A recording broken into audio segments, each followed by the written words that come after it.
तो फ्रेंड्स हम लोग ऋग्वेदिक काल में लोगों की आर्थिक स्थिति पढ़ रहे थे। अब उसमें आगे देखते देखिए क्या बोला है कि ऋग्वेद के चौथे मंडल में यानी चैप्टर में कृषि संबंधी कार्य का वर्णन मिलता है और इसमें एक ही अनाज जो कि जौ है उसका उल्लेख मिलता है। कृषि के महत्व से संबंधित केवल तीन ही शब्द है जो कि है आपका उर्दर, धान्य, संपत्ति, जहां पर उर्दर का अर्थ है अन्न, मापक, बर्तन।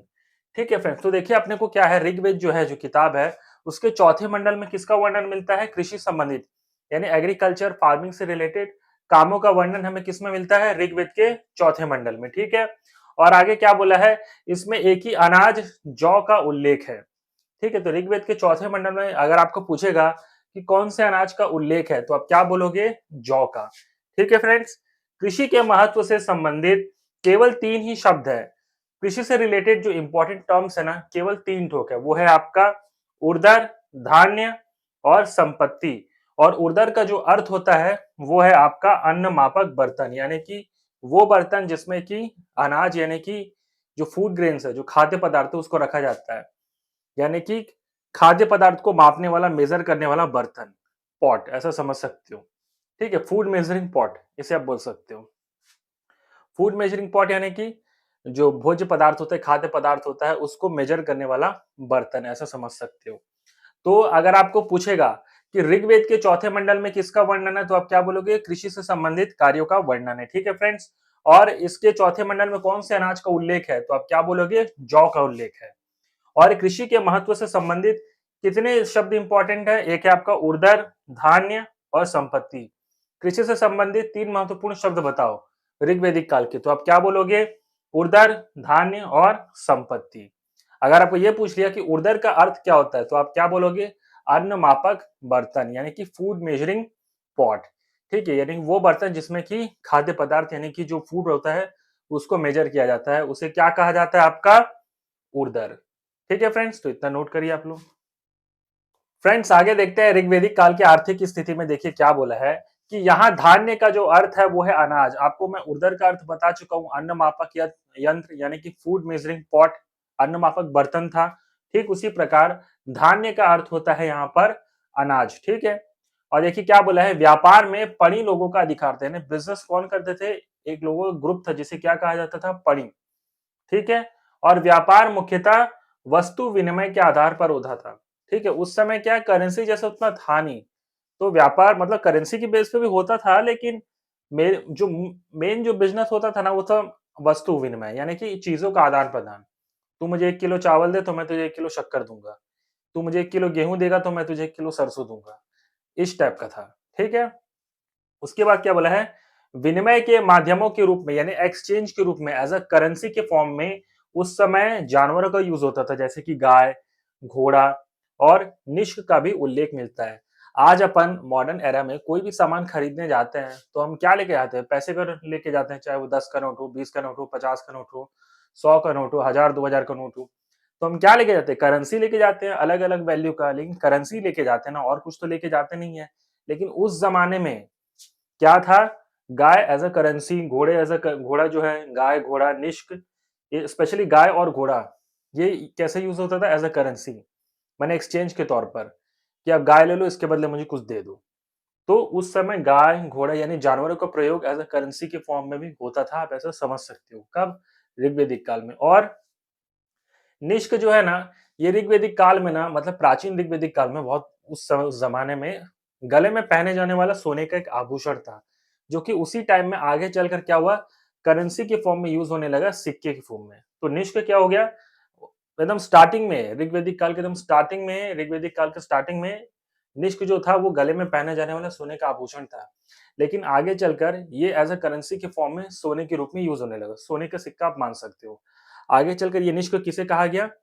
करेंसी के लिए कहा गया, जो कि सोने का सिक्का बन गया। स्टार्टिंग में ये क्या था? पहने गले में पहने जाने वाला आभूषण।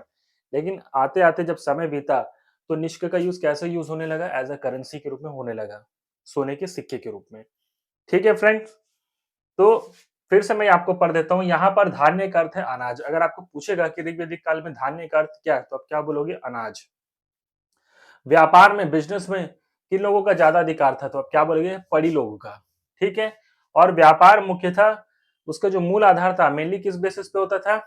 विनिमय के आधार पर, वस्तुओं का विनिमय, यानी चीजों का अदला बदली करते थे और बिजनेस होता था। मैं बोला ना 1 किलो चावल दे, मैं तुझे 1 किलो शक्कर देता हूँ, एक हाथ दे तो दूसरे हाथ ले, ऐसा कॉन्सेप्ट यूज होता था।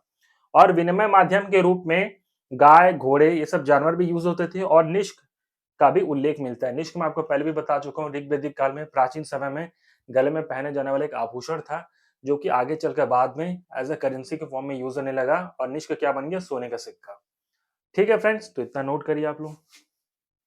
आगे देखते हैं फ्रेंड्स, देखिए इसमें क्या बोला है। इस काल में वैकनॉट सूदखोर थे और जो बहुत अधिक ब्याज लेते थे। ठीक है, ऋग्वेद में रथकार, बुनकर, चर्मकार और कुम्हार आदि का भी उल्लेख मिलता है। इसी काल में सोने के लिए हिरण्य शब्द का भी प्रयोग हुआ।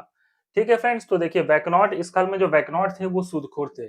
सूदखोर क्या होते हैं? जो अधिक ब्याज पर पैसा लेते हैं। ठीक है, जो पैसा तो देते हैं लेकिन क्या करते हैं? अधिक ब्याज पे देते हैं। ठीक है, हाई इंटरेस्ट पे लोगों को पैसा देते हैं, उनको क्या कहा जाता है? सूदखोर कहा जाता है, जो बहुत ही अधिक ब्याज लेते थे। ठीक है फ्रेंड्स, ऋग्वेद में रथकार जो रथ बनाते हैं, चर्मकार जो चमड़े से रिलेटेड काम करते हैं, ठीक उसी प्रकार बुनकर है, कुम्हार है, और जो कुम्हार आप जान रहे हो कि जो घड़े मिट्टी से रिलेटेड जो काम करते थे, आदि का उल्लेख हमें किस में मिलता है? ऋग्वेद में मिलता है। ठीक है फ्रेंड्स, और इस काल में ना सोने के लिए एक शब्द यूज हुआ जिसे क्या कहा गया? हिरण्य। ठीक है, अगर आपको पूछेगा कि ऋग्वेद में, ऋग्वेदिक काल में सोने के लिए कौन सा शब्द यूज हुआ, तो आप क्या बोलोगे? हिरण्य। ठीक है फ्रेंड्स, सो फ्रेंड्स एक बार फिर से मैं आपको ये रिवाइज करा देता हूँ। देखिए क्या बोला है, इस काल में बैकनॉट सूदखोर थे। सूदखोर जो हाई इंटरेस्ट पे लोगों को पैसा देते थे, यानी पैसा देते थे लेकिन अधिक ब्याज पे देते थे, उन्हें क्या कहा जाता था? सूदखोर। और ऋग्वेद में रथकार यानी कि जो रथ बनाने का काम करते थे, बुनकर जो धागे से कपड़ा बनाने का काम करते थे, चर्मकार जो चमड़े से रिलेटेड काम करते थे, और कुम्हार जो मिट्टी के घड़े बर्तन बनाने वाले को हम क्या कहते हैं? कुम्हार कहते हैं। उनको क्या कहा जाता है? कुम्हार कहा जाता है। तो इन सभी का उल्लेख हमें किस में मिलता है? ऋग्वेद में मिलता है। ठीक है, ऋग्वेद में रथकार, बुनकर, चर्मकार, कुम्हार आदि का उल्लेख मिलता है और इस काल में सोने के लिए हिरण्य शब्द का प्रयोग हुआ। अगर आपको पूछ लिया कि वैकनॉट किसे कहा जाता है ऋग्वेदिक काल में, तो आप क्या बोलोगे? सूदखोर को। ऋग्वेदिक काल में वैकनॉट क्या थे? सूदखोर थे। सूदखोर का अर्थ अगर पूछ लिया तो आप क्या बोलोगे? वो इंसान जो हाई इंटरेस्ट पे पैसा देता है, अधिक ब्याज पे पैसा देते हैं, उन्हें क्या कहा जाता है? सूदखोर।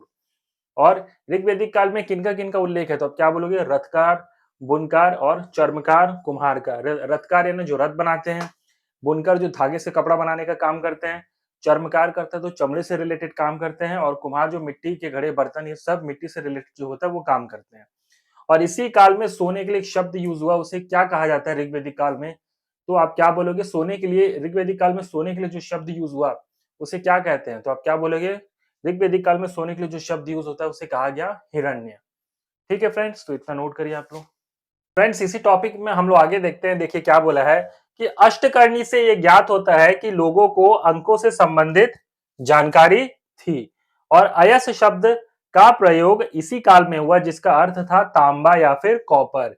इस काल के लोग ना लोहे से परिचित नहीं थे। ठीक है फ्रेंड्स, अब इसको समझते हैं। देखो इस काल में क्या हुआ था?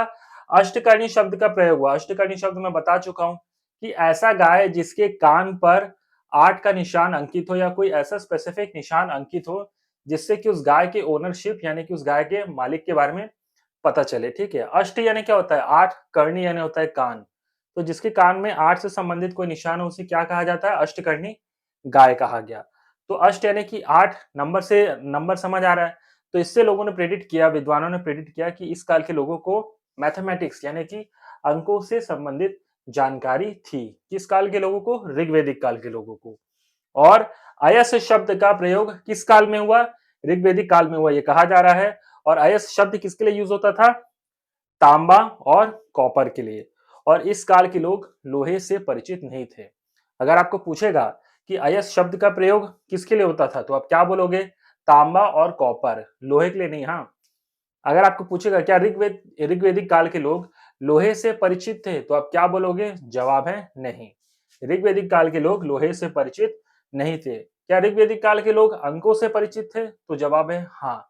किस आधार पर? इस काल में हमें अष्टकर्णी गाय के बारे में जानकारी मिलती है, जहां पर अष्टकर्णी का अर्थ होता है 8 और कर्ण का अर्थ होता है कान। मतलब ऐसा गाय जिसके कान में आठ से संबंधित निशान हो, ताकि उस गाय की ओनरशिप यानी कि मालिक के बारे में पता चल सके। ठीक है फ्रेंड्स, तो ये था पूरा टॉपिक जो मैं आपको समझाया, तो इतना नोट कर लीजिए आप लोग।